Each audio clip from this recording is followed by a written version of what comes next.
all of Davidson College. I extend a warm welcome to all of you, and particularly Dr. Joseph Stiglitz, who's here with us this afternoon for the Cornelson Distinguished Lecturer. As you know, Dr. Stiglitz is a Nobel Laureate and Professor of Economics at Columbia University, and he's had a day here with students, faculty, staff, and community, and it's really our pleasure to welcome you here at Davidson. Thanks so much for coming. My name's Wendy Raymond. I'm the Vice President for Academic Affairs and Dean of Faculty, and it's really my pleasure to be here with all of you today. I'd also like to extend a very warm welcome to members of the Cornelson family. We have here Woody Robinson, who's the daughter of George Cornelson III, her husband Shep Robinson. Somewhere out there is John, who's a senior. Where are you, John? There he is in the middle. Thanks so much for your family's incredible generosity and continued support of us at Davidson through the endowment of this annual lecture, which is such an important part of every spring here. So together,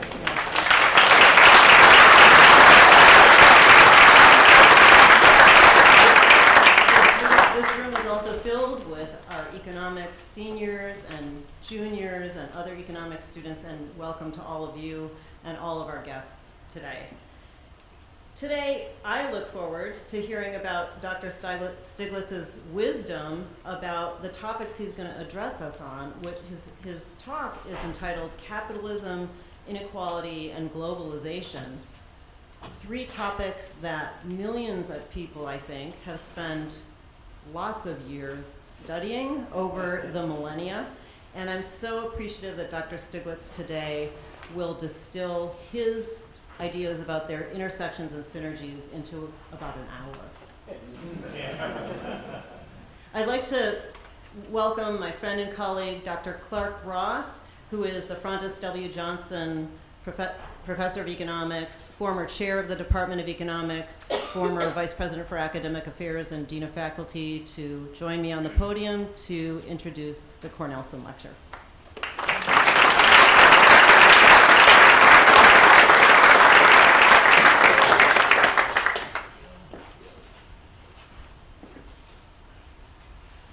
With great pleasure, I reiterate the very warm welcome of Dean Raymond to this, our 32nd Cornelson Distinguished Lecture. This is one time, sort of despite my age, when I'm delighted and proud to reveal the actual duration of my relationship with Davidson College.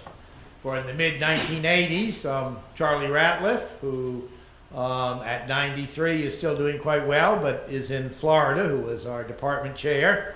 Dr. Louise Nelson, Peter Hess, who is with us today, and I worked with the very gracious Cornelson family to establish this endowment that supports our senior session. The pinnacle of that, of the senior session, of this capstone course, is the annual Distinguished Lecture. We thank particularly George and Ann Cornelson, who with their family, particularly their Davidson children, and Wendy's made mention, for this transforming gift in the early 1980s. And we are delighted that their daughter, Woody, her alumnus husband, Shep, as well as their economics major, soon to graduate son, John, are all with us. And yes, today marks the 32nd Cornelson Distinguished Lecture, well older than any of the senior majors. I no longer can devote the time to list all of these individuals who have spoken, but let me just give you the briefest of flavors. Joe, Juanita Krebs in 1987, formerly of Duke and the Secretary of Commerce in the Carter administration, who was a true and loyal friend of Davidson College, gave the inaugural Cornelson Lecture, challenging her then unknown successors to show Davidson seniors, as well as the Davidson community, the relevance of their study in economics. Over the years, many have done that. In 1989, we had Jack Coleman, I don't know if you know Jack, former president of Haverford, and a true pioneer for social justice, who used a sabbatical to live on the streets of New York to advocate for the homeless. For those whose interests lie in modern macroeconomic theory, that evening in 1995, when Nobel Laureate James Tobin spoke will forever be remembered. We had William Sandy Darity in 2000 from Duke, esteemed as a leading economist with respect to issues of disparity, particularly those of race. Greg Mankiw, the respected Harvard economist and former chair of the Council of Economic Advisors with President Bush, was here in 2001 with some different reminders, one about the power of markets and the risk of ignoring them. Claudia Golden in 2008, whose work on education and inequality has been a standard in that field, showed us how society, with effort and expenditure, can become more equal and just.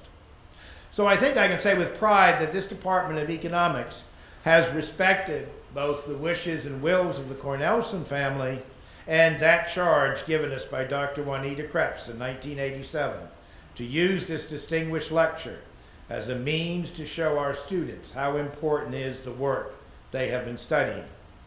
Let me close again by expressing the profound gratitude of generations of economics students to the Cornelson family and to you two in particular representing them in front tonight. And by introducing our very eminent department chair, Dr. Vikram Kumar, who will introduce our 32nd truly distinguished lecturer.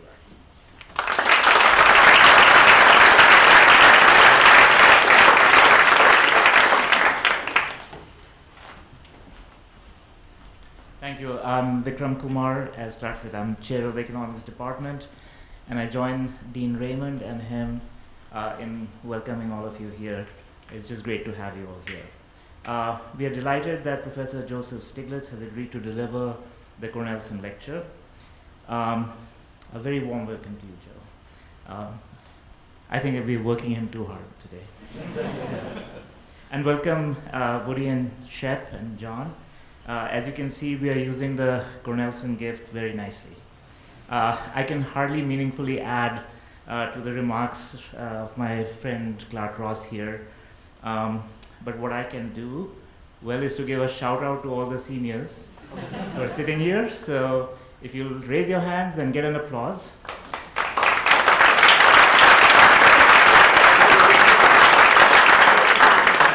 So we've punished them over the month of February with multiple tests and oral examinations, and today I think that they're going to benefit from some very, very thoughtful presentation from Professor Stiglitz. For the audience that is not in this hall but seated close by and watching the simulcast in the floor area, it's great to have you here, wherever you are. We are live streaming on Davidson College's Facebook and YouTube channels. To those of you watching on social media, thank you for joining us live.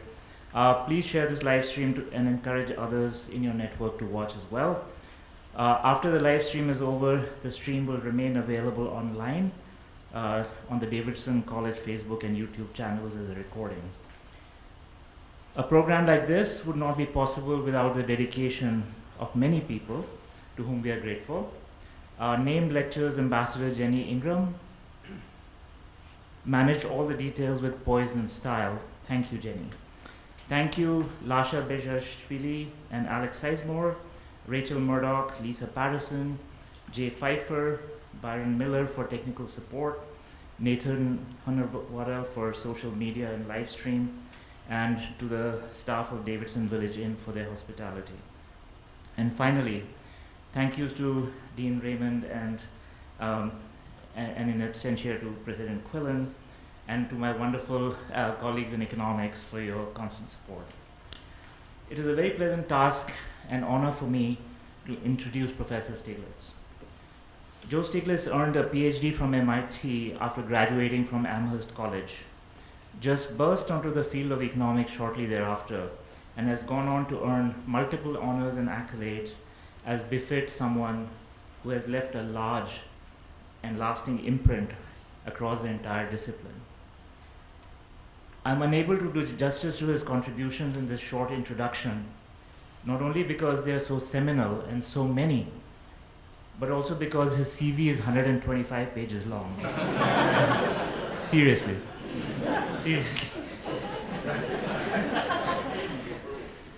So I decided to do some sampling from the CV and make some inferences about the population.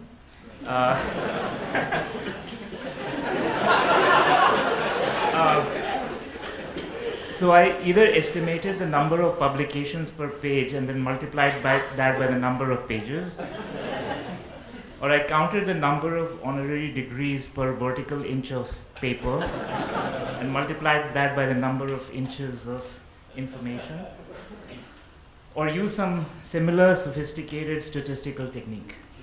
So based on that, let me give you, if you wish, Stiglitz by the number. 650 articles, including in all top journals, 35 books, 6 textbooks, 40 edited books, 450 articles in media, including all top newspapers, and Vanity Fair and whatnot. 150 named invited lectures, not including this one. 60 fellowships and honors, including fellowships in the American Academy of Arts and Sciences, the National Academy of Science, the American Philosophical Society, the Royal Society. 50 honorary degrees from institutions in countries across the world, including in Belgium, Romania, Israel, Portugal, the UK, Bulgaria, China, Italy, Bolivia, Austria, Argentina, France, Uruguay, Madagascar, India, etc. At page 109 of the CV, I gave up.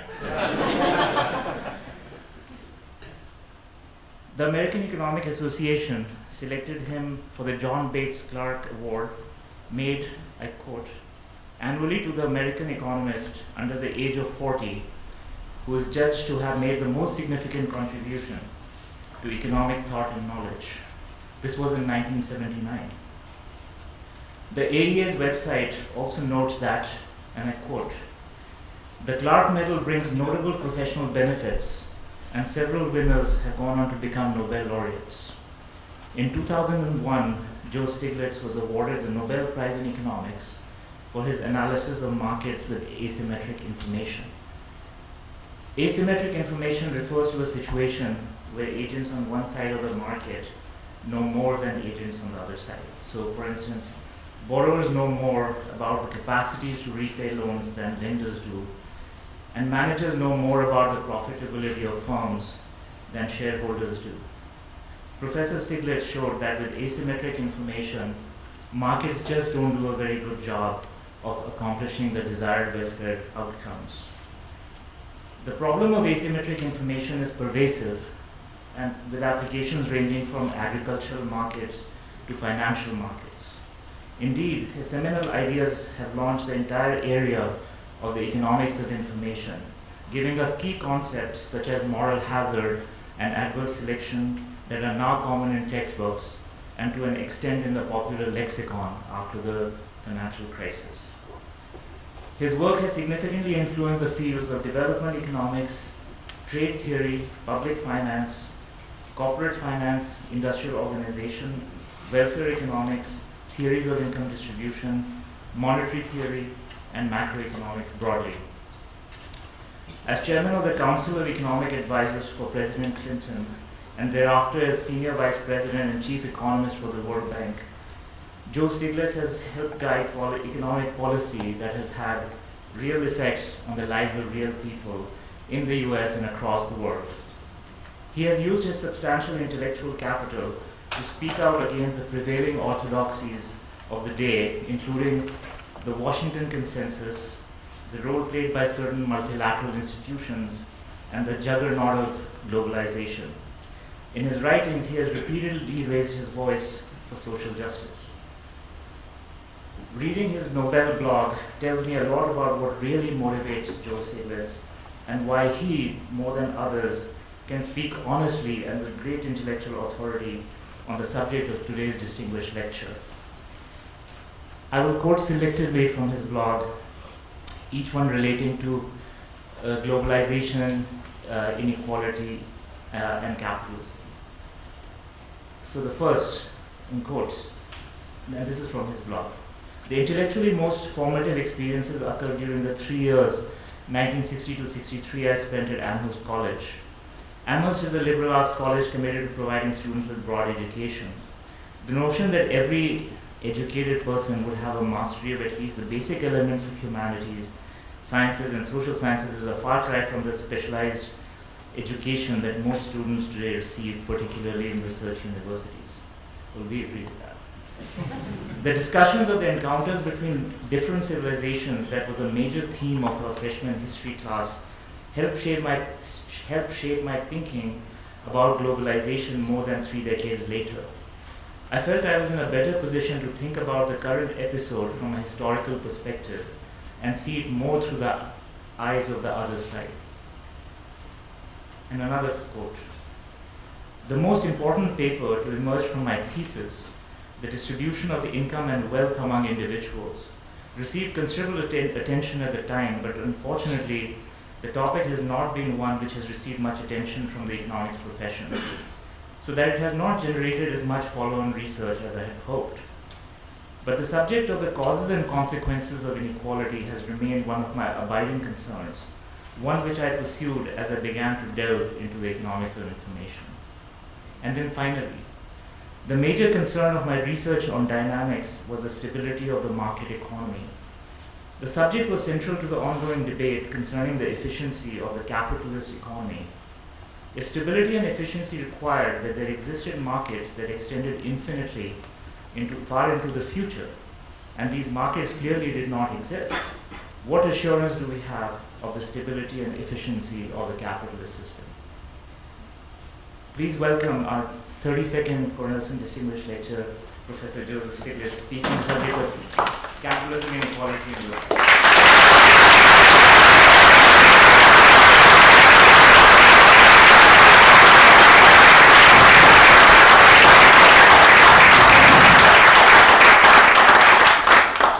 Well, that was a wonderful introduction. I think you could have just continued going and my speech for my talk for me.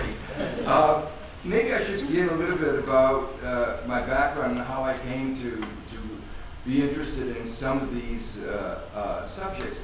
I grew up in Gary, Indiana, which is was an industrial town in the southern tip of Lake Michigan.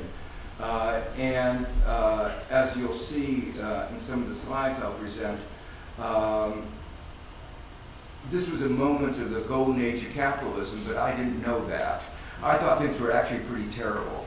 And what I saw as I was growing up was a lot of poverty, a lot of inequality, a lot of racial discrimination.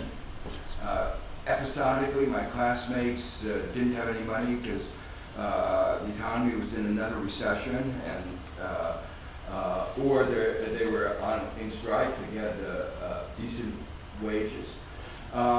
So we now look back in the 1950s as this wonderful period, and some of us would like, some people in Washington would want us to move back 70 years to 1950.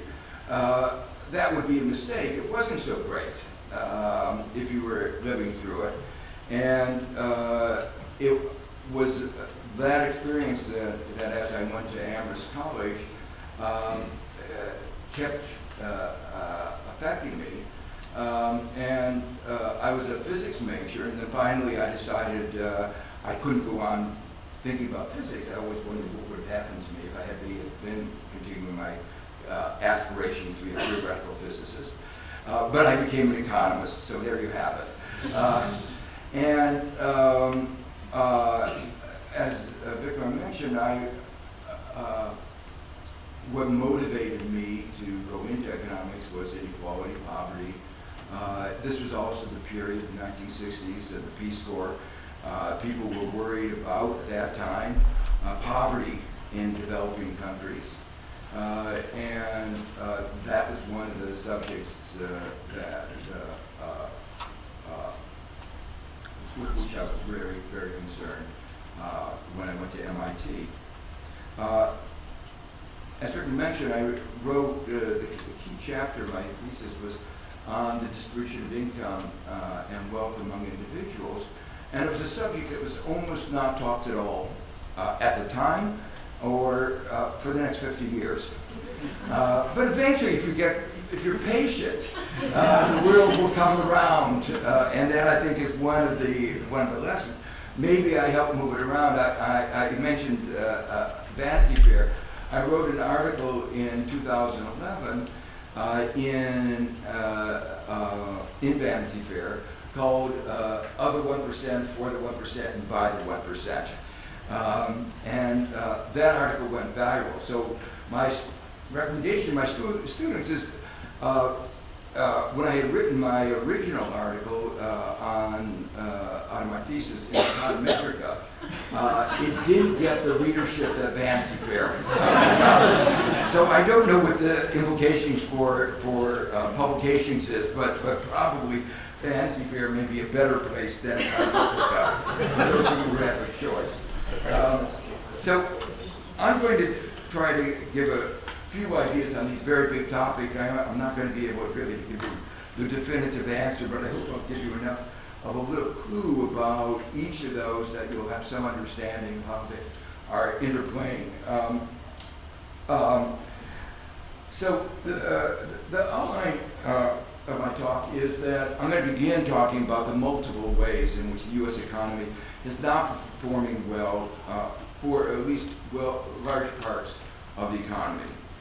And I'm going to spend a disproportionate amount of time on that because I think the data are so striking and help understand a lot about what's going on in American politics today. And so I'll go through it. Some of you will be familiar with it, but hopefully it'll be graphic enough that it'll grip you, even if you've seen it before. Then I'm going to try to give a little bit of the macroeconomic perspective that most of you probably won't be familiar with.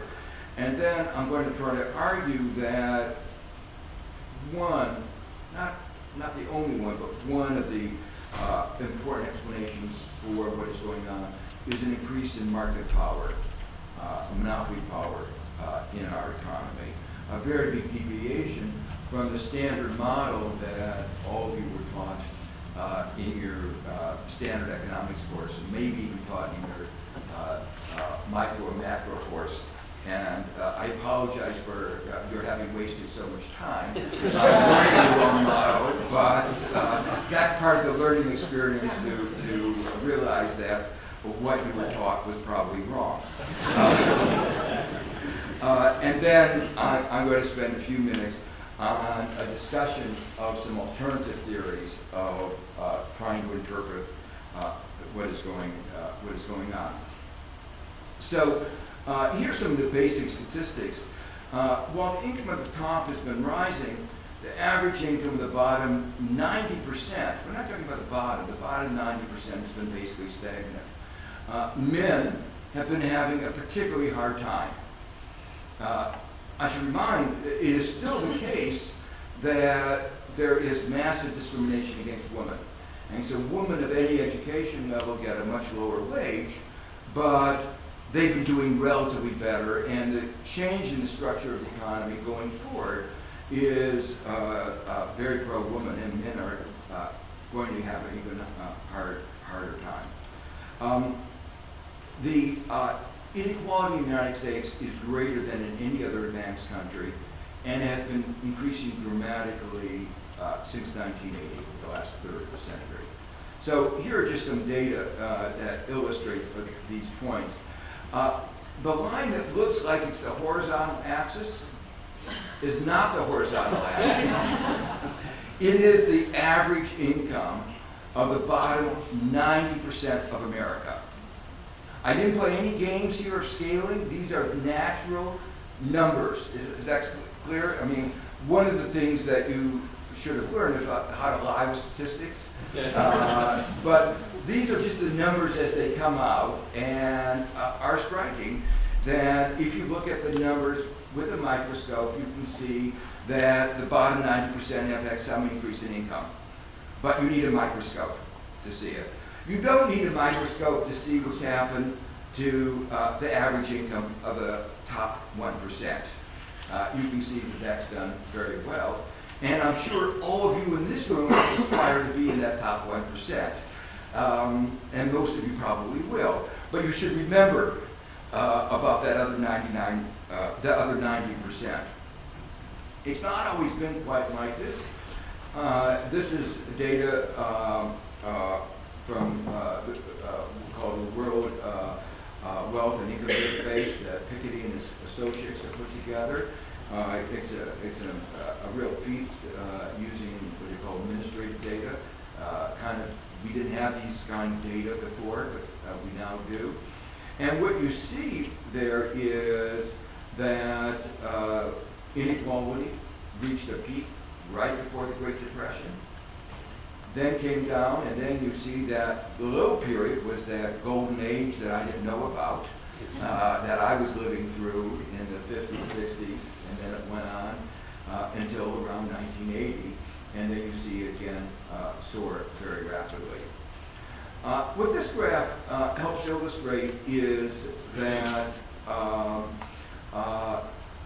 the United States has now achieved the highest level of inequality among any, I know I shouldn't put it this way, but any civilized country. The purple line is Russia.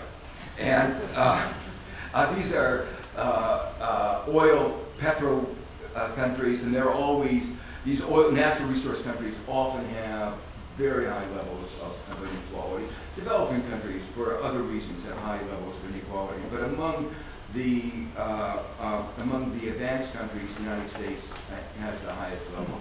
And this focuses on the developed countries, and you can see there is a trend in most of the countries, but the United States leads that trend, highest level, highest rate of pace of increase, and that there are some countries, like France, that have not had this kind of increase.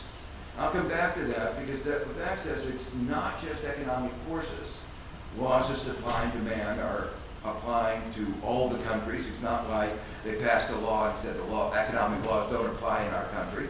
They've shaped the economies in different ways than the United States, and they've gotten, as a result, different outcomes. When you start looking at a microscope, you start realizing that no matter how fine you look at it, there are more and more inequalities. So this looks at the top 0.1%. Again, something I hope all of you aspire to. What it shows is that while the wages of the top 0.1%, these are the top bankers, have done very well, gone up since 1980 to 1978 by over 300%. So that's a large tripling. The CEO compensation has gone up almost 1,000%.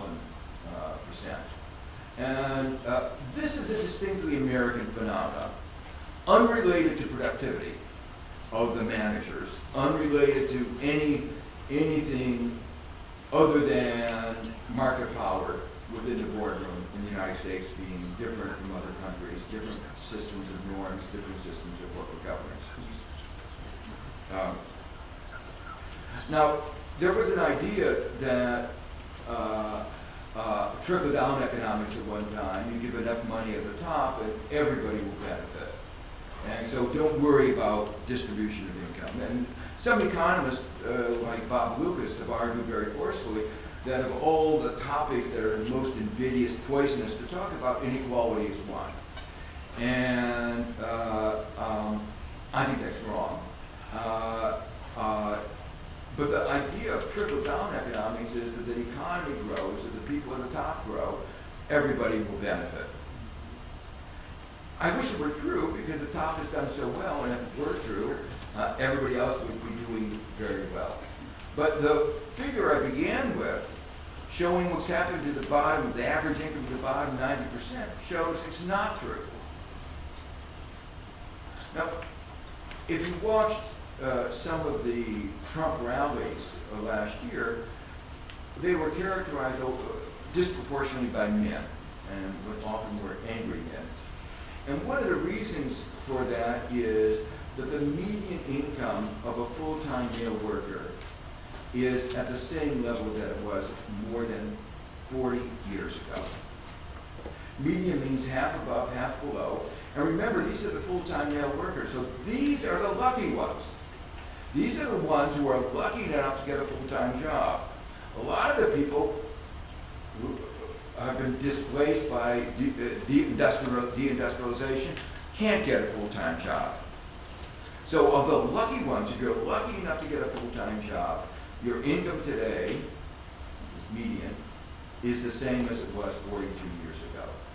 Meanwhile, of course, you turn on the TV set and you see a picture that is very different of people doing much better. At the bottom in the United States, and this is again distinctly American, at the bottom things are even worse. Real wages, that is to say wages adjust for inflation, at the bottom are at the level that they were 60 years ago. And when I give these kinds of talks in China, they can't believe it, because 40 years ago, their per capita income was $150, and they would have been, you know, everything has happened in the last 40 years. Their income, on average, has gone up 8-10-fold. And here we are, 60 years, and no increase in real incomes. Now, this is the optimistic part of the talk. I want to give you some of the bad news now. There are many dimensions of inequality. Inequality in wealth, health, and opportunity. And all of these are greater than in income. So to begin with, in wealth, there are 8 Americans who inherited their wealth. So they didn't work hard to get their wealth. They inherited their wealth. And they have, these 8 Americans have as much wealth as the net worth of 115 million Americans, to the bottom 35%. That's really testimony to not only how much wealth there is at the top, but how little wealth there is at the bottom. There is even more dramatic statistics. 3 of the Silicon Valley, 3 of our high-tech entrepreneurs that actually did create their own wealth have as much wealth as the bottom 50% of Americans. I said there are many other dimensions. Health is one of the other dimensions. And there are just huge disparities in health in the United States, much larger than in other countries, because we are the only advanced country that does not recognize the right of access to health care as a basic human right. And when you don't recognize that, you're going to have a lot more people without access to health care, without access to health insurance. And the tax bill that was just passed meant that an additional 13 million Americans will be without health insurance. So I want to show you what the consequence of this. One of the consequences is that we are now one of the few, probably the only advanced countries for which the average life expectancy is going down. And that's striking because we're doing great research in America. Our great universities are discovering how to live longer. We're making advances. We know how to live longer, but we are not delivering that knowledge to a majority of Americans, and so the majority of Americans are dying younger. There's some other reasons that I'll go into, explain in a minute. Now, what is striking about this is it's not all groups. It's particular groups for which this is true. This graph, which is from very important work that Ann Case and Angus Deaton did. Angus Deaton got the Nobel Prize in 2015. Looks at mortality. These are the probabilities of a particular of dying per year. So it looks at the probability of dying. So if you have a higher probability of dying, you have a lower life expectancy. So what you see in this graph is that For instance, for black non-Hispanics, life expectancy is going up, mortality rates are going down. But what you see is for white non-Hispanics, overall, mortality is going up. But the striking one is that orange curve, which is the white non-Hispanic, which have a high school or less. So these are, you can think of this as a surrogate for lower income Americans. Their mortality rate is increasing dramatically. And what is striking is that these patterns of death, mortality, differ very markedly across the country. And some parts of the country have a much higher mortality than others. It's not like we're all different people. It's the same genetic pool. It's economics that is driving this, and access to healthcare and other aspects of our society that are causing this. But what I also want, again, this is from Case and Deaton, what this also illustrates, having a chart for 2000 and 2014, where they have a color-coded by county, and the darker colors are the bad ones. I mean, those are higher death rates, higher mortality rates. What you see is how darker the country's grown in just 14 years.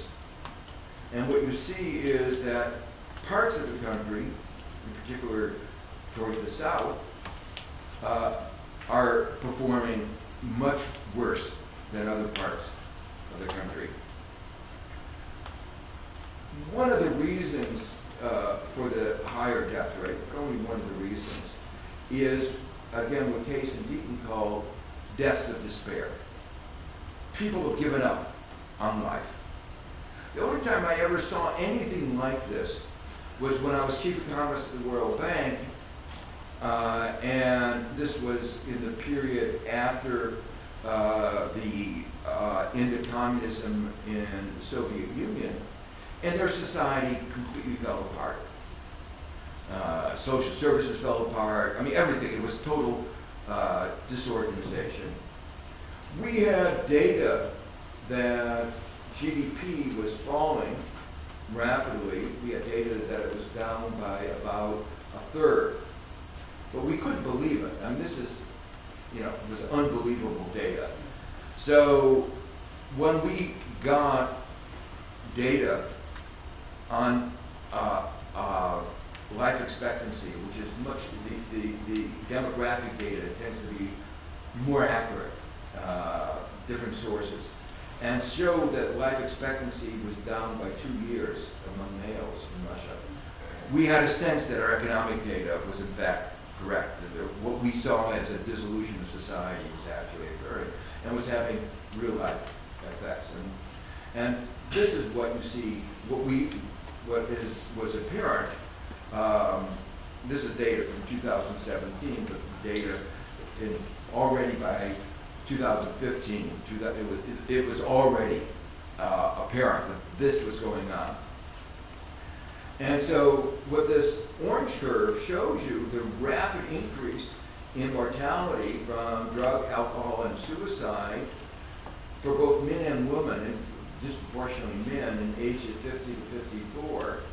And it contrasts so markedly with what's going on everywhere else in the world. And you can see from that it takes a sharp turn up in the year 2000. Again, what you see here is the march across the country of this getting worse year by year. The final aspect I want to talk about is opportunity. America likes to think of itself as the land of opportunity. Everybody can make it from the bottom to the top. Well, that's a myth. It's a defining myth. It's what is very important for our identity, but it happens to be not true. That is to say, the life chances of a young American are more dependent on the income and education of his parents than in almost any other advanced country. So I tell my students there's really one and only one important decision you have in your lifetime. Choosing your right parents. And if you mess up on that, the game is over. It's not quite that bad, so I don't want. But what I want is, the point is that we are not the country of equality of opportunity that we would like to be, or we would like to believe that we are. And this graph, where from the OECD, the Organization of Economic Cooperation and Development, a think tank in Paris, uses flags to just sort of make it more vivid among these are the advanced countries.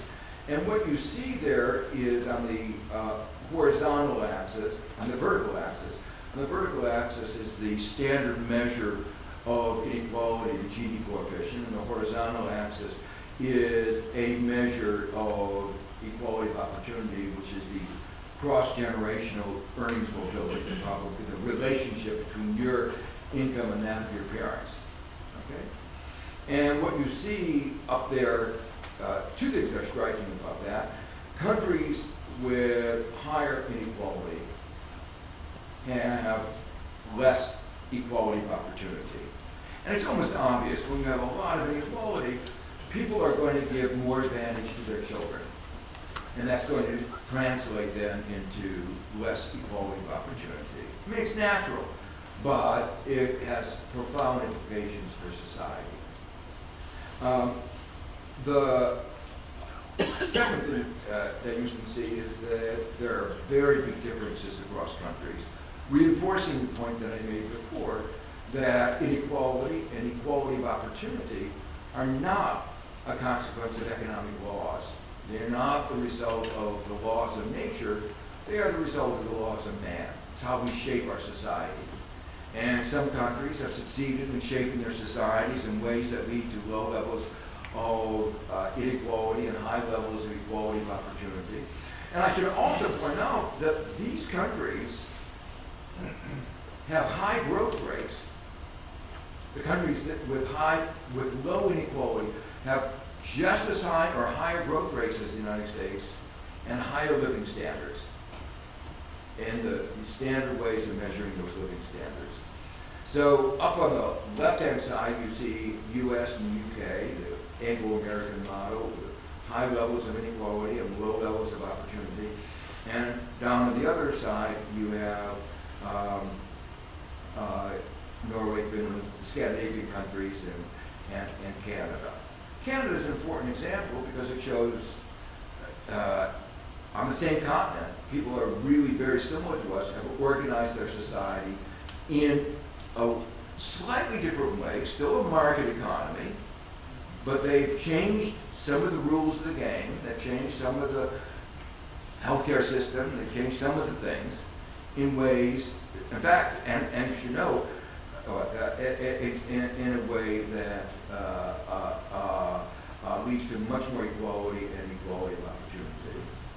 And just, you know, in talking about how different leadership does in leading to more growth, Trudeau has increased growth rate. In 2016, the United States and Canada had roughly the same growth rate.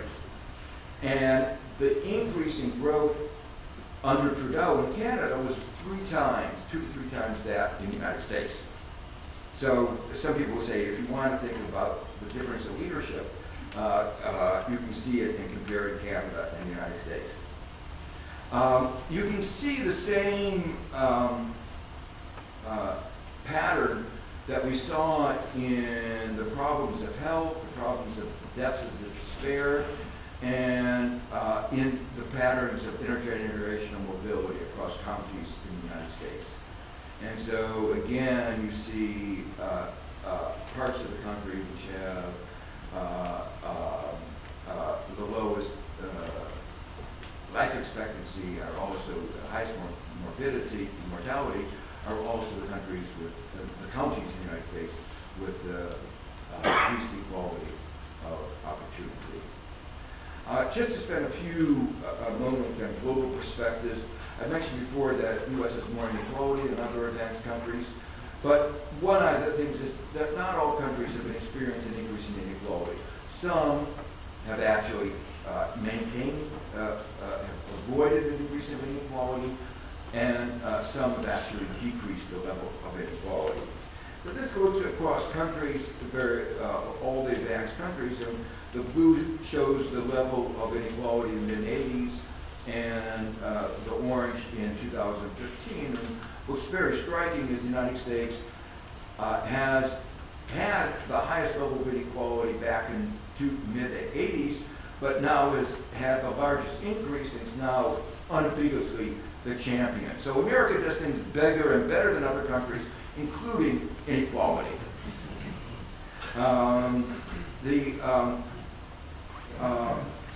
This is a really interesting study that was done by Branko Milanovic, used to work with me at the World Bank, and it erased everybody in the world from the poorest to the richest.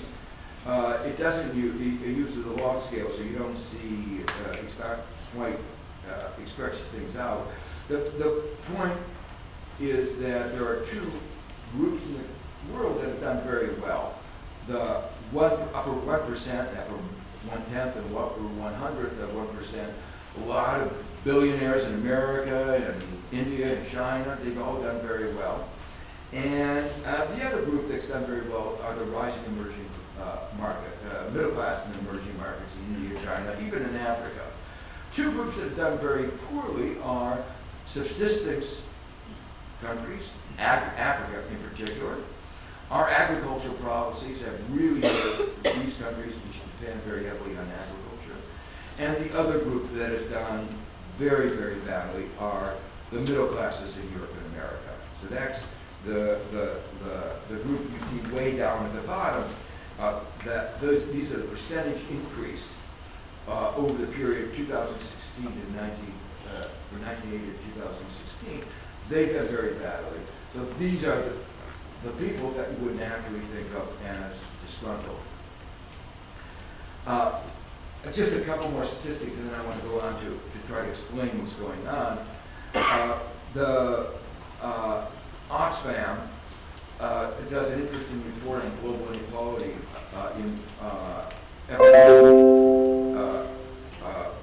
every year, and they try to use a little metaphor to help explain what's going on.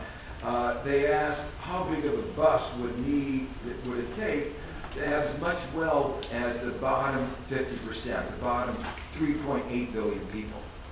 So in 2010, when they first came out with the report, you needed actually a couple buses. 388 people had as much wealth as the bottom 3.8 billion. But the world has gotten much more efficient in inequality. And so now, in 2017, when I was there, and most of these 42 people, it was just 42, almost all men, had as much wealth as the bottom 3.8 billion people. So it just gives you a picture of the nature of global inequality.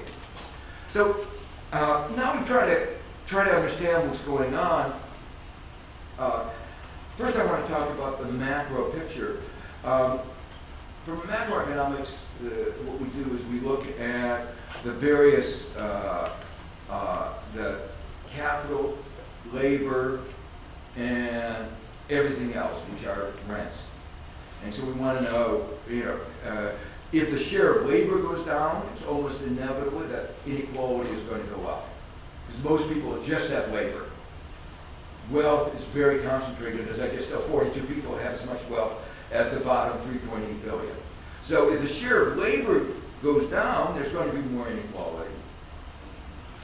And if the share of rents goes up, that is to say, market power, monopoly power, there's almost inevitably going to be more inequality. And that's basically the story that I'm going to tell in a few diagrams. And one of the odd things about what's been going on is that the share of investment in the United States has been going down. That is to say, the percentage of GDP going into investment is going down, while the profit rate is going up. And that's a mystery. Because normally you would say profits are, if it's more profitable to invest, shouldn't there be more investment going on? And that's not true in America today. And it's not true actually in a number of other countries. And so let me just look at some of these pictures. So this looks at the share of labor, but what they do here is take out the top 1% of labor. And this is just a lesson about the gathering of data. When you gather data on labor, it includes anybody that fills out a W-2. So a CEO of a company or a banker is going to be treated as labor in the data that we use. Because that's just how the data gets collected. Okay. But those aren't laborers in the sense of somebody working. I mean, they are working, but they aren't working in the way that we mean labor. Is that clear? It's not the ordinary use of the word labor. So if we take out that 1%, what you see is focus on the 99% of labor. The share of GDP that labor gets has gone down from 75% to 60%. That is a huge change in a period basically since around 1978, 1980. That's a kind of change that normally you don't see in a short span of time. It used to be said that watching income distribution change was like watching grass grow. It just didn't happen very quickly, but now we're seeing it happening. Another way of seeing what's going on is the productivity of American workers is continuing to grow pretty steadily. But something happened around 1978, 1980. Because before that, when productivity went up, compensation went up in tandem. But suddenly, that link between productivity and compensation broke. And workers got a very small percentage of the increase in productivity. Now what's striking is actually the share of capital is going down. Now there's no real data to where you can look up the share of capital. You have to make an imputation to do this. But the way you do it is we have data on the capital stock. We know how much firms invest every year. We know the depreciation. So we can calculate what is the capital stock. We have data on that. And we know what the return on capital is. So we know what the return on T-bills are. We know what the risk premium are. So we know what what a return on capital, not including monopoly profit, just the normal return on capital. And if you look at the capital stock and multiply it by the normal return on capital, that number is going down. So two things. If the share of labor is going down and the share of capital is going down, something must be going up. And that is rents. I'll be talking about what do we mean by that. But first I want to talk about just a couple graphs showing some of the anomalous aspects of U.S. Economy. This shows that since the late 1980s until roughly today, the return, corporate profits have gone from roughly 4% of GDP to around 10% of GDP. That's a 2.5 time increase in the share of profits. That's a huge increase. But what's happened to investment? Basically nothing, down a little bit. So the question is, why? And the answer, I think, is, again, rents, monopoly profits. Monopoly profits are a form of rents. And when you have monopoly, you are reluctant to invest, because when you invest, you're cannibalizing your own market, you depress your prices, and the marginal return is lower than your average return.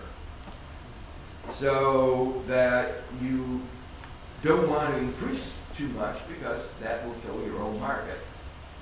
So that provides a very convincing explanation. Now you can see this disparity, what is going on is that in the last 15, 20 years, there's been an enormous increase in the value in capital gains. So this measures, this is data from Piketty stuff, where you look at what's happened to wealth income, which is mostly capital. The capital income ratio of the United States is going down. We're not investing enough to keep up with our growth of our income. So our wealth income ratio is going down. But if we include capital gains, it's going up. Well, what's the difference? Well, if you own land, the value of your land is going up. You're wealthier. You get a capital gain. But is the country wealthier? Do we have more land when the value of land goes up? Obviously not. So wealth is going up, but capital is going down. And what that means is there's rents. And the rents take a number of forms: land rents, knowledge rents, appropriation of public resources, all other form of exploitation. But the most important and one that I want to focus on are monopoly rents.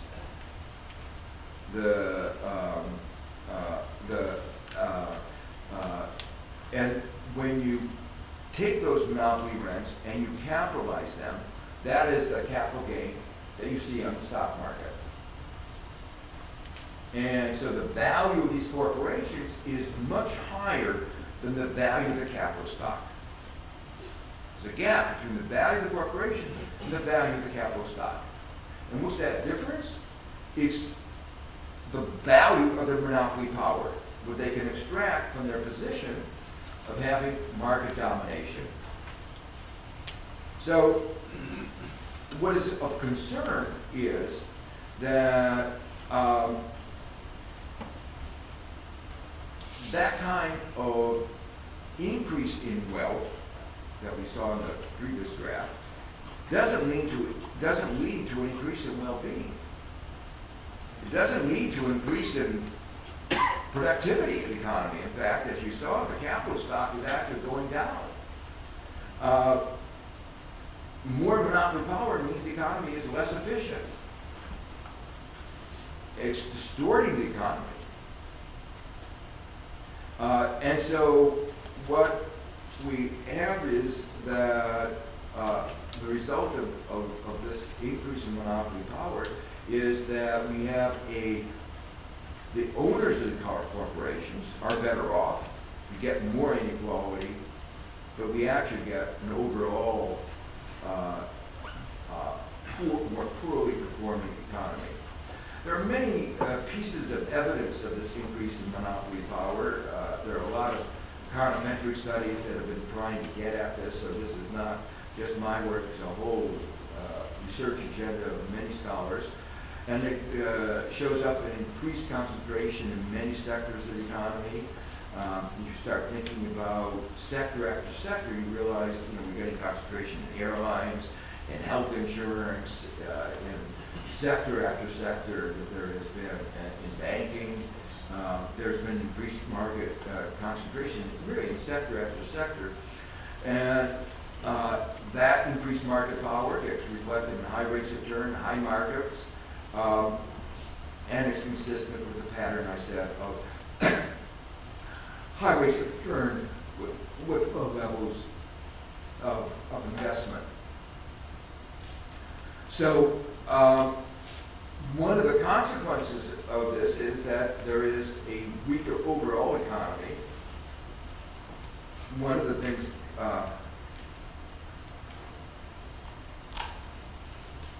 when you have more inequality, you are redistributing income from the bottom to the top. People at the bottom spend more than the people at the top, and that reduces overall demand.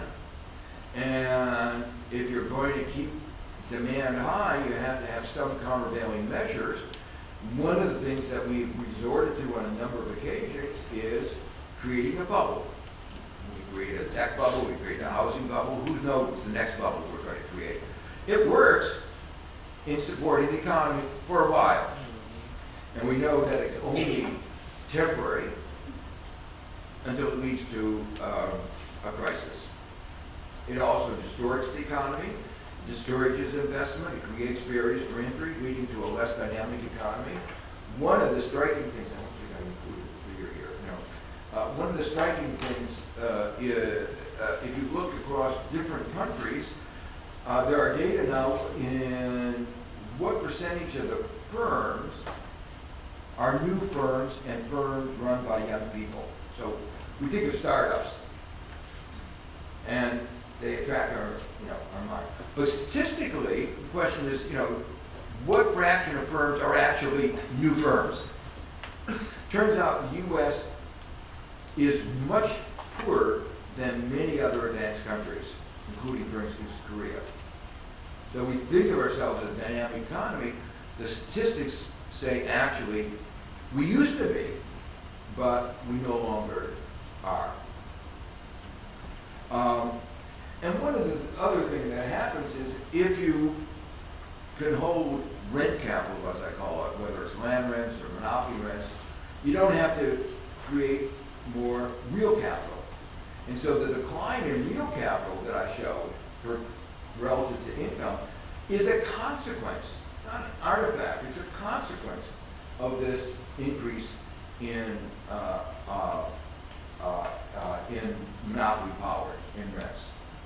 So the picture that I'm trying to get across today is that the 21st century capitalism is not the competitive economy that is the center of textbook models.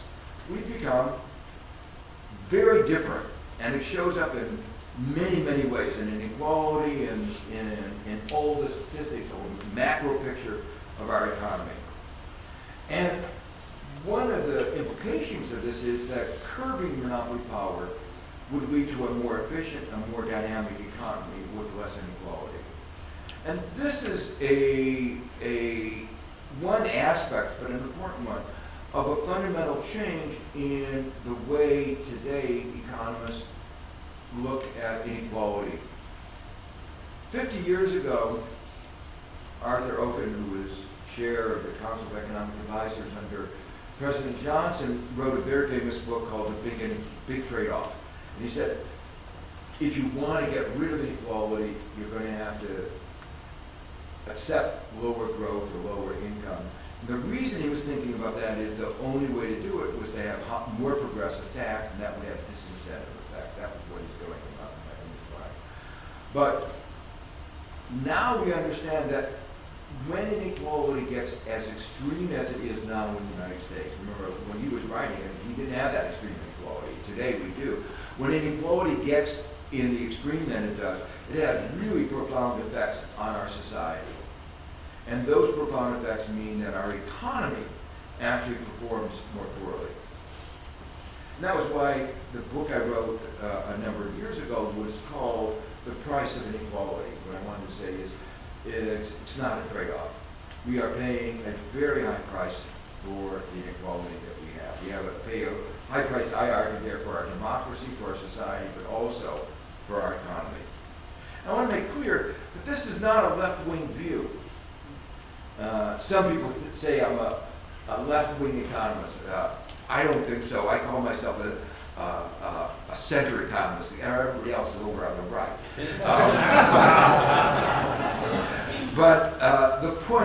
make is that this particular view is a view now that is espoused by the IMF, the International Monetary Fund.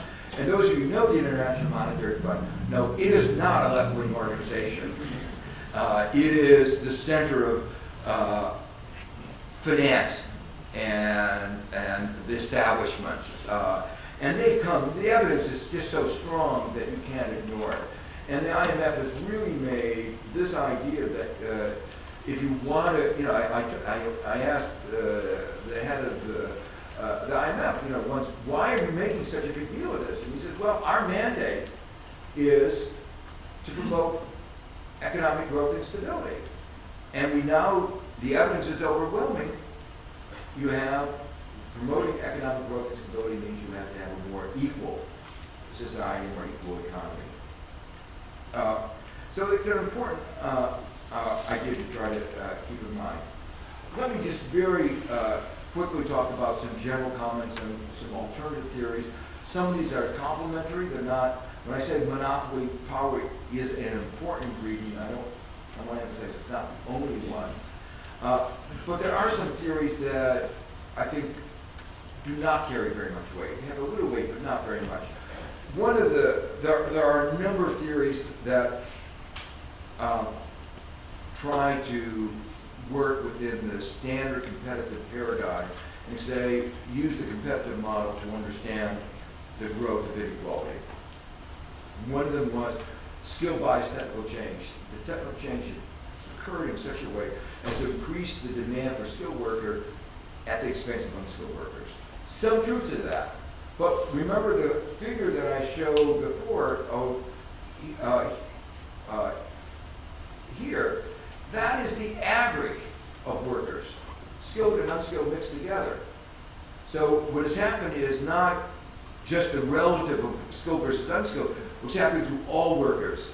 And even skilled workers are finding their wages stagnating since 2000. So that theory isn't very good. Globalization does play an important role.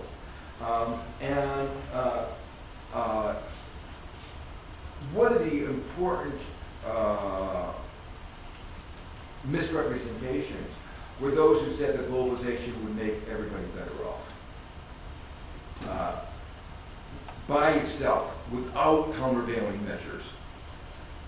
So there were good arguments that globalization, allowing countries to take advantage of comparative advantage and specialization, would lead to a higher GDP for the country as a whole. But there's a very big difference between trade with Europe and trade with a developing country. When we're trading with Europe, we're trading with a country with roughly the same standard of living, and the benefits for that trade is greater specialization. They produce some kinds of cars, we produce other kinds of cars. And you can go across it, you broaden the spectrum of products. When you're trading with a less developed country, what happens is they have a comparative advantage in unskilled intensive goods.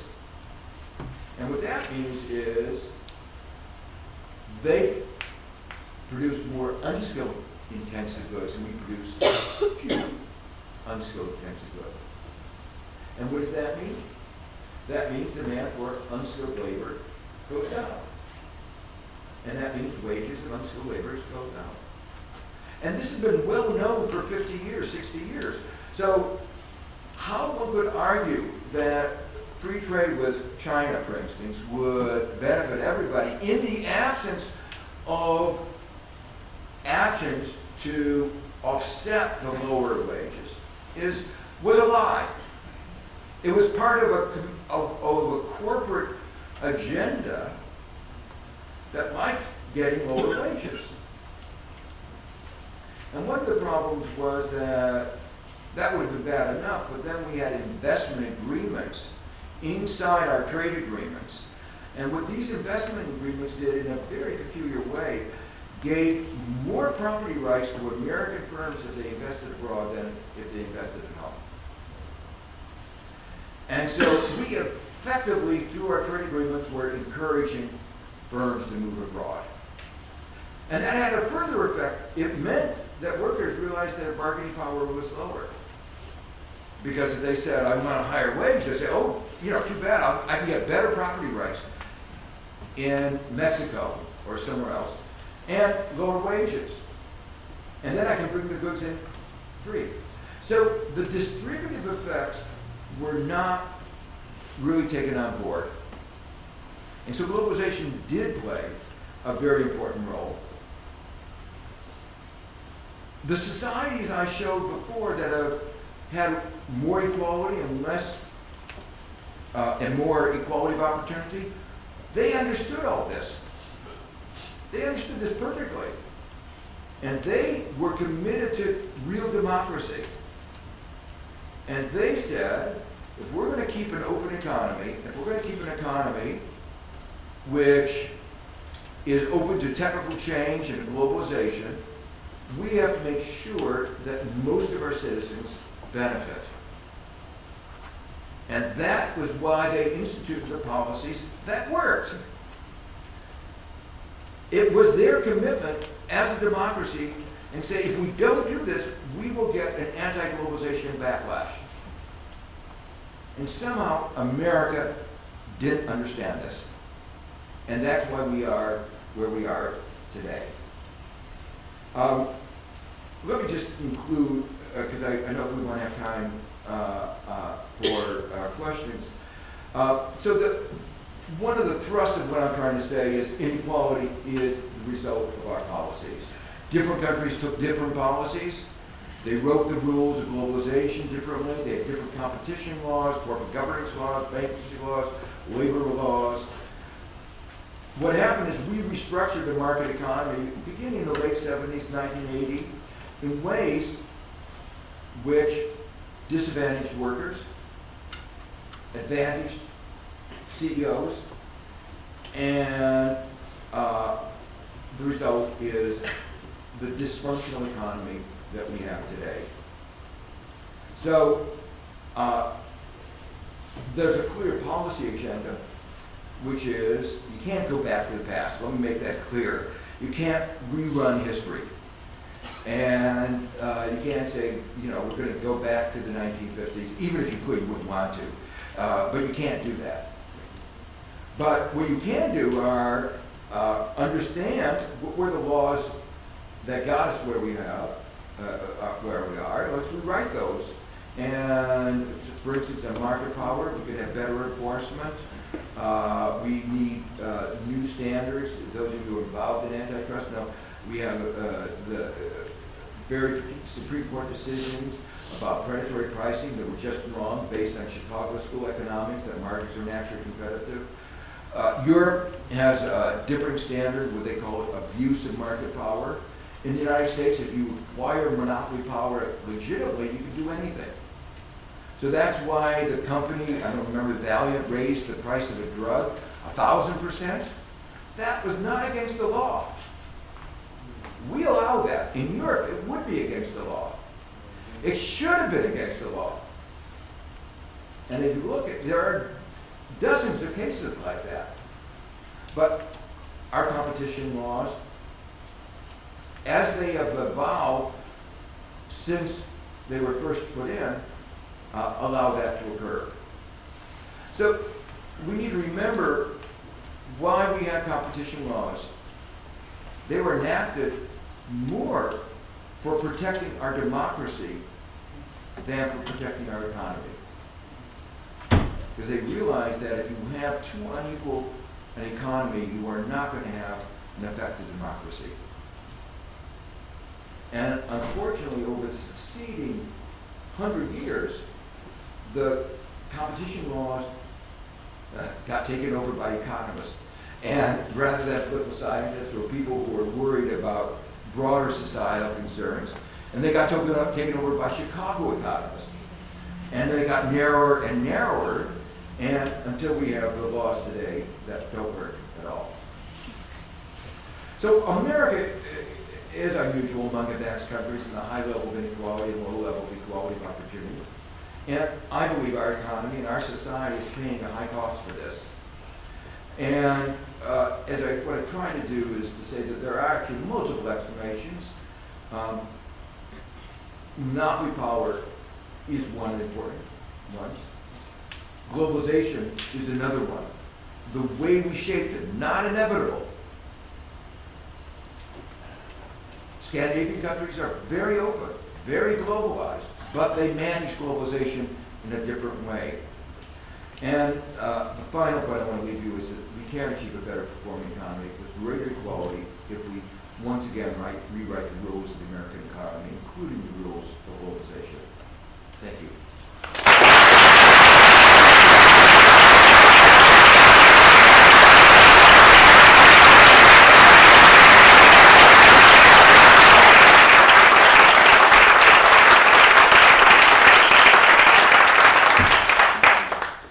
Thank you, Dr. Stiglitz, for a very insightful lecture on important topics. We have some time here for questions, and I know that you'll have many. Could we have the first couple of questions from students?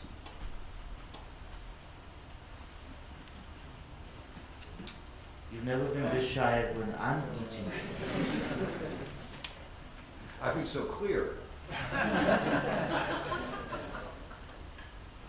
Thank you for your speech. It was very, very good. You brought up the comparison with Scandinavian countries, and I know in the popular press, a lot of the conservative media doesn't like the comparison with the U.S. against the Scandinavian countries. And what do you think about that? I think that's wrong. I mean, obviously, let me put it like this. The question is, could we do the same thing that Scandinavia does? Is there any reason that we couldn't do, what are the policies that they've done? And the kind of policies that they've done. First of all, they've recognized the issue that I said is at the core, that if you want to have a democratic society that is open, that globalization will lead to greater inequality, and with not only inequality, with a large fraction of the population being worse off. And no democratic society, really democratic society, will sustain that. So if you want to sustain an open and innovative society, you have to do something. Now, we didn't do anything. They did something that worked for Scandinavia. That's clear. So their motto, they've succeeded. Then the question is, can you replicate what they do? Not identically, but is there anything particular about them? One argument here is, well, they're very homogeneous societies. That's actually not true anymore. They were at one time. But 17% of Sweden is immigrants. So I don't know what the number is for the United States, but it's not that much different. That's a large percentage of their society. They've become very open to even immigration. They accepted a larger number, not let alone percentage, a larger number of refugees from Iraq, from a war that we created. They took more responsibility for the refugees and the people who were being killed, or displaced, than we did for that war. So, and Norway is the same thing. It's been much more open relative to their population. If you go through the policies that work, one of them is strong macro policies to try to keep their economy at full employment. We didn't do that very well. We needed fiscal stimulation in 2009. We should have had a bigger deficit in 2009 and 10, but we couldn't get it through Congress. We don't need it in 2018. So the timing of that tax bill was fundamentally flawed. And if we'd done that, we would have had, we arguably might not have been in the position we are today. Secondly, they have active labor market policies. And what that means is that if you lose a job, they give you training for jobs that exist. And they've been very successful. If you get training for jobs that don't exist, obviously programs won't work. So they've really linked that active labor market. They have industrial policies. They're trying to think about what are the sectors that are going to have to be growing as sectors decline. So those have been, and other countries have been very successful in those policies. We have some of those, but not as much as we should. both Norway and Sweden have what are called place-based policies as well, regional policies, where they say, look, there's some parts of the country where people are not moving as easily for some one reason or another, and wages get depressed. You know, if mobility were perfect, wages would be the same everywhere in the country. We know that's not true. And the standard model that economists work with is perfect mobility. But we know that, as I say, we don't. And the sociologists have actually done really good studies of why that's not true. It's been more of a subject of sociology than of economics, but we now know. And so, recognizing that people can't move, you need very carefully structured place-based policies. And so they did that too. And other countries, you know, have not done it perfectly, but have done a lot better job than we did with Detroit or with my own town here, Indiana. If you go to it's a disaster. If you want, I did a movie of about globalization in Gary. You can see what a disaster globalization did to my city. Hello. I'd first like to say thank you for coming to speak. I really appreciated your talk. My name is Lubaslu Tanjong, and I just had a question concerning exactly what type of economic education should we be receiving if the one that we're currently learning might not just be in line with the way a well-performing economy would actually work. Well, I think the most important thing is making sure you have an open mind to different models. That you're realizing that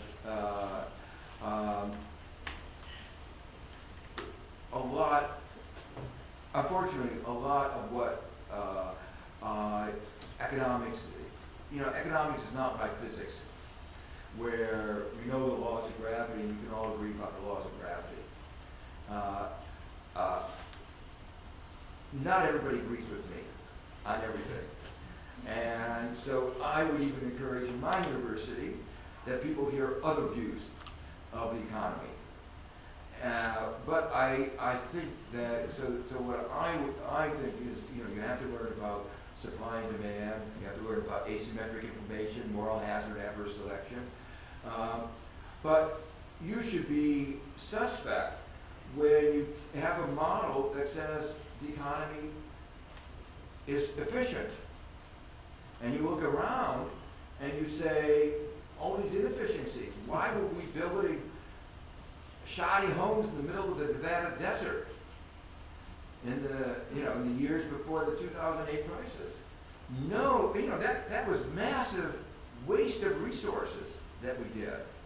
If you look at a growth path of the U.S., where we would have been and where we are as a result of that crisis, the loss is in the trillions of dollars. You have to say something, the market is not efficient. So any teacher that says the market is efficient, you should be suspect. If they say the market is stable, that it recovers very quickly. It took us 10 years to get out of the 2008 crisis. We're finally getting back to normal unemployment rates, but our labor participation rate is still not back to normal, at least in most studies of the topic. But it's taken us, say 8-10 years to get back to normal. That's not a quickly recovering, stable economy. So I think the most important thing is when you see a conclusion, a theory that seems so out of sync with what you see, you want to question it. And unfortunately, when I was, this is what led me to go on to write my papers on economics of information. I was taught when I went to school that markets were efficient. And I looked around and I said, obviously, that's wrong. And I once got into an argument with James Tobin about it, because I thought they were more inefficient. He thought they were inefficient, but I thought they were more inefficient. But we had a long discussion about what were the major sources of inefficiency, what were the rigidities. And after after a lot of thinking, I came to the view that it was the problems, one of the key problems that was left out of the standard theory since Adam Smith and before Adam Smith was information. All the models that assumed perfect information, that was left out.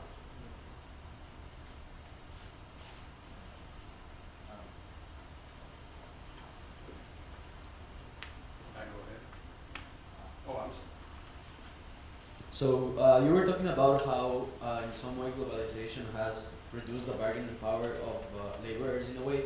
So I guess my question is, since you were talking about how, in order to kind of reduce inequality, we have to rewrite the laws of America. So my question, I guess, is, what's your opinion on labor unions and, like, kind of bringing back how labor unions were a big thing? I think you need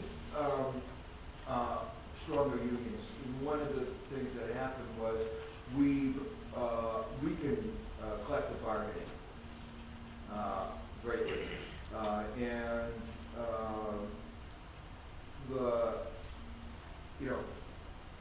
inside the firm there are many imbalances of power, and corporate governance laws have given the CEOs the ability to extract more of the revenue of the corporation. You saw those numbers going up. But the laws, labor laws, have weakened the ability of workers to collect the bargain. Globalization is also effective because unions couldn't bargain if the company said, we're going to move. So you have no power. But if they were here, and then you would have some discussions about what is a reasonable wage, what the company could afford, and you get a little bit of a bargain going on. And the evidence is overwhelming that labor markets are far from competitive. So that bargaining matters. There is, and you see that in some very cruel ways in the retail sector, where companies like Walmart, for instance, or has split shifts. I don't know if you know, and where you work from like 10 to 12, and then you work from 4 to 8. You ask, what are you supposed to do in the middle of the day? And especially if you're poor, you have to commute for an hour and a half. You can't, basically they make you work a 11-hour day and pay you for 8 or 7 hours. Some states have now outlawed that. Another one that they do is demand scheduling, they call it. You don't know what hours you're going to work until the Friday of the week before. Can you imagine if you have to arrange babysitters and you have no control over your life? And what studies have shown is that these kinds of things, the cost to the individual's well-being is just enormous. It would occur if they had bargaining power. The company may get a little profit out of that, but the cost to the worker is disproportionate. So, and there actually have been studies that say that you can explain actually a very significant part of the growth of inequality to the weakening of bargaining power of workers.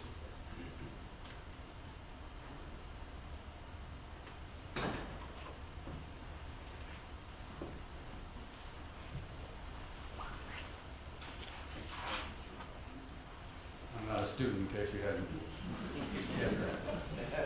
I was a little puzzled by the data on the bottom 90% of the U.S. population.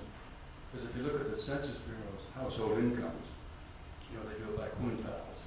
And if you look from 1980 until 2016, the last I have, each quintile has gone up in averages, and obviously it's gone up much faster at the top. But they've all increased. Is the data set substantially different, or what am I missing? Well, these are, I understand the question. It may be partly different price deflators, but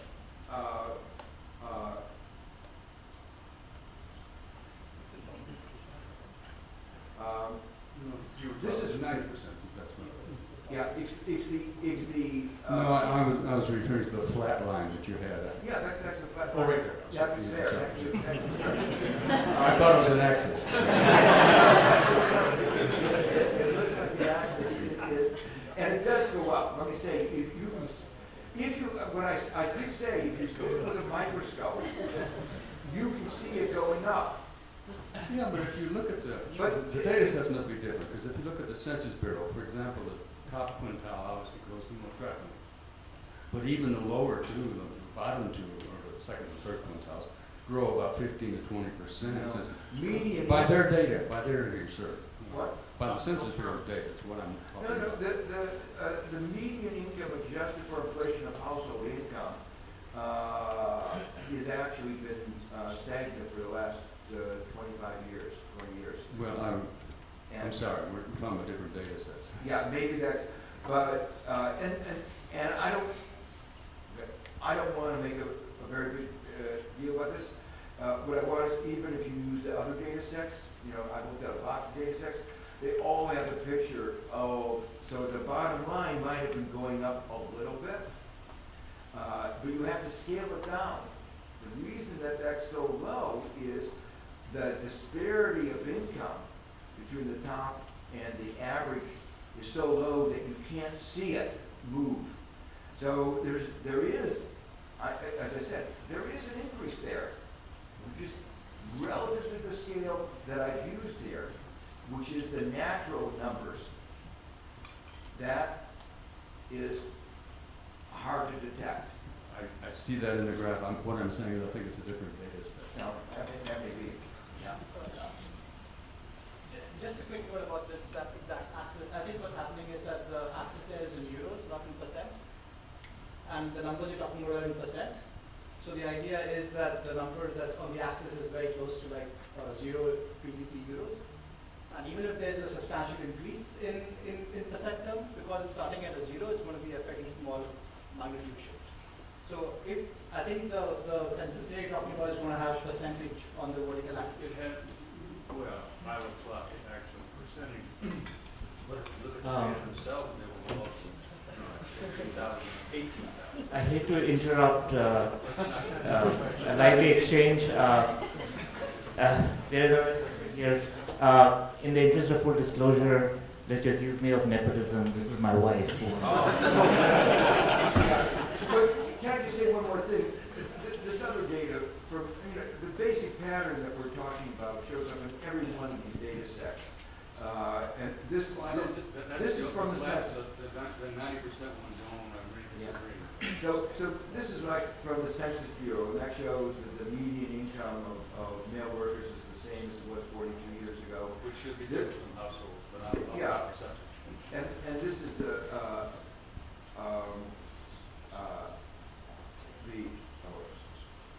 income, the Gini coefficient from the OECD shows again this huge inequality, and then it's getting larger. So the basic pattern is just almost every data set is consistent with it from every I'm not source. questioning that. I'm just saying I think there's been some income.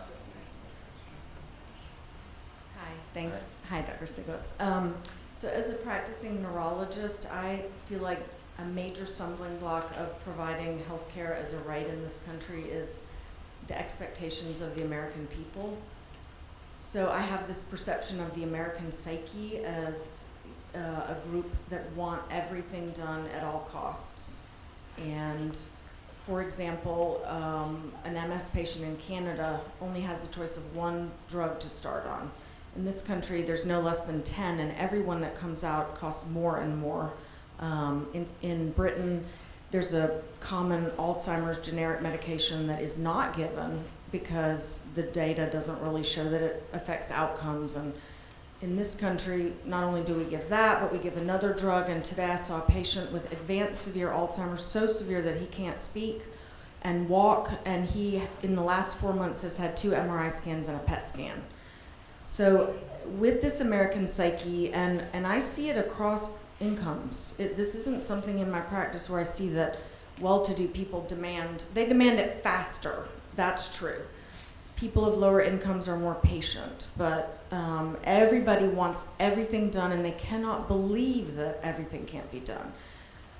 How can we affect change? Yeah. So first, I mean, on the drug issue, it would make a big difference in cost if we went to what is called a formulary.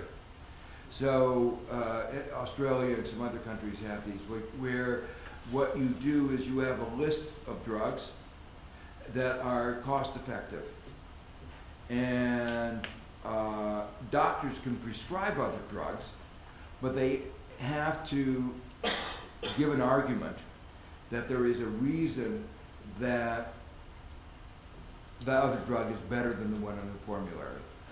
Why this works as effective as it does is that companies then compete to be on the formulary, to be the most cost effective. And that brings the price down enormously. And the drug companies are dead set against having a formulary because they don't want competition. They are one of the sources of market power, monopoly power in our country because they have a patent that gives them a real market power. So that the formulary is one of the ways of inducing and squeezing out some of the rents. I think that I understand your argument about is it possible to get Americans to accept. I think what one could do is to say, the system that in Canada and in the United States, and in the UK, and many other countries, where the national health system provides a basic level at a very high level, and people can buy BUPA, which is the British United Provident Association. They can buy private insurance if they want to get that extra. So you don't take away their rights, but you say what you do is, and your right to choose a more expensive, but everybody has the right to a basic level of health care. And so that's the way you get a compromise between those two different values, you might say. And I think that can work. But it would to make it work from an economic perspective is we have to break some of those monopoly powers. There are other things that we could do to make the healthcare system more efficient. This is a whole other topic, but so for instance, they make a big deal. The drug companies make a big deal about the cost of. One of the things where actually Trump has raised is that we have a provision in the Medicare Part D law that the government can't negotiate on drug prices. And of course, if you can't negotiate, the prices get high. And these provisions of not constructing a competitive drug are estimated, at one time were estimated to cost $100 billion a year. And I don't know what it is now, but they were significant. But one of the problems, they keep saying so expensive to test. The fact is, they do testing in a very inefficient way, and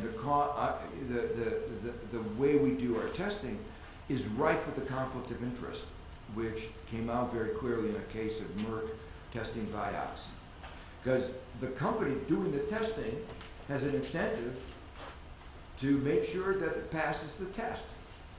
So they look the other way when there's information that is questionable.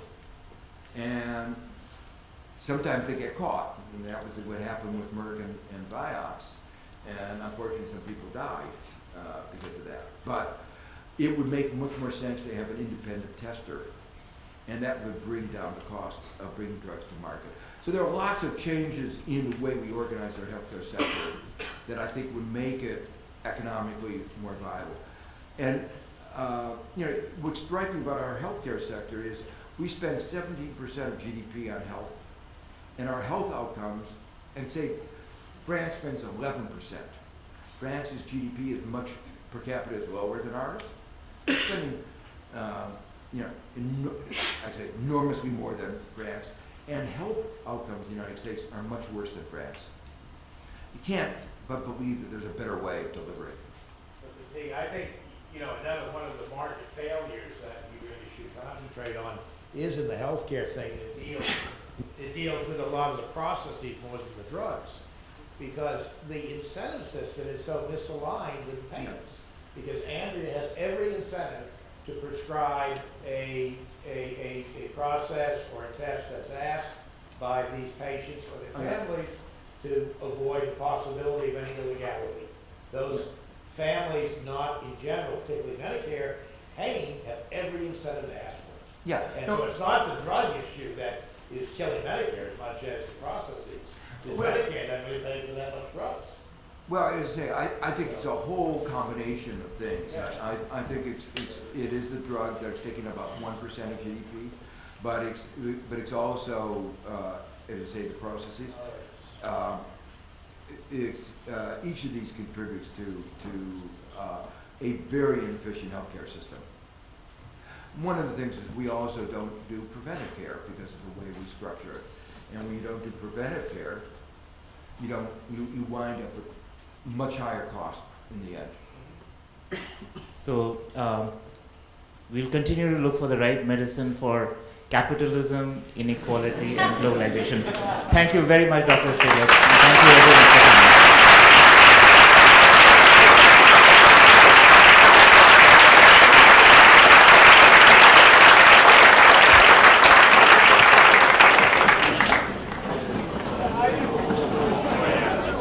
2,000.